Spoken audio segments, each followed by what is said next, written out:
بسم الله أنا وحن كإميد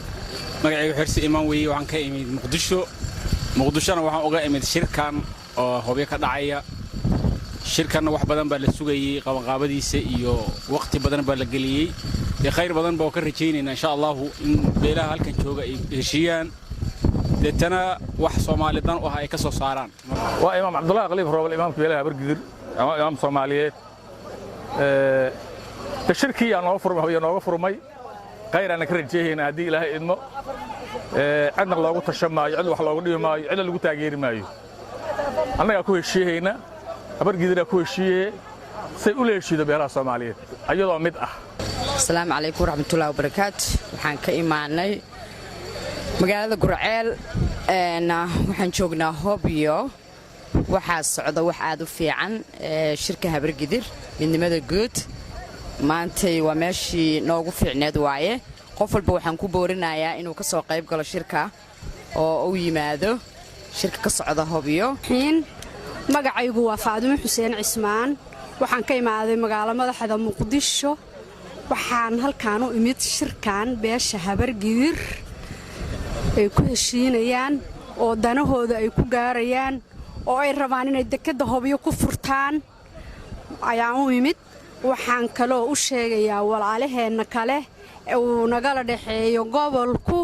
inay ayaguna dhinacooda ka soo qabsadaan anigu waxaan ahaa dadkii Muqdisho ka yimid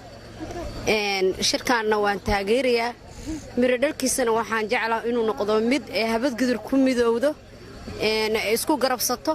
waxaan rajaynayaa mid ay masaaka Habargidir ku midowdo inay noqoto mid Soomaaliya oo dhan ay u noqoto micnaha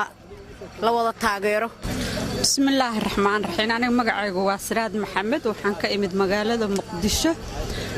waxaan u imid shirkaan aad ka qalbi qaaday aniga aad baan u hamigaygu u jecel yahay wax khayr qaba inay ka soo baxaan Habargidir meesha iskugu timid waa soo dhaweynaya waana taageersanahay ilaahay waxaan ka baryaynaa midkii miro noo dhalo oon u aayno inuu ilaahay ka dhigo bismillaahir rahmaanir rahiim magacayga waa Maymuun Cali Nuur Geefane waxaana gudoomiyaha ururka haweenka gobolka Mudug ee Galmudug laakiin saaka waxaan u taaganahay gabar Habargidir waxaan u taaganahay saaka gabar Habargidir ma sha Allah waxaan ku faraxsanahay shirkan oo maxay ahayd wajigii labaad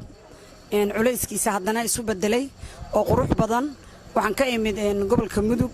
kaalkacyo to Galmudug bismillaahir rahmaanir rahiim magacaygu waa Cabdullaahi Maxamed Xuuriye waxa ka nimid gobolka Shabeellada Hoose gaar ahaan magaalada Qoryeele waxaan nimid shirka nabadeed oo beesha Habargidir ee dhigata Hobyo dadku waxay u qabaan arintan inay kaliya Galmudug khusayso waanka koonfur galbeed Hirshabeelle Galmudug xataa Soomaaliland waa deganahay nabadaasna shaqeynaa maamulada bismillaahir rahmaanir rahiim aniga waxa la yiraahdaa Axmed Salaad waxaan ka imid Galgaduud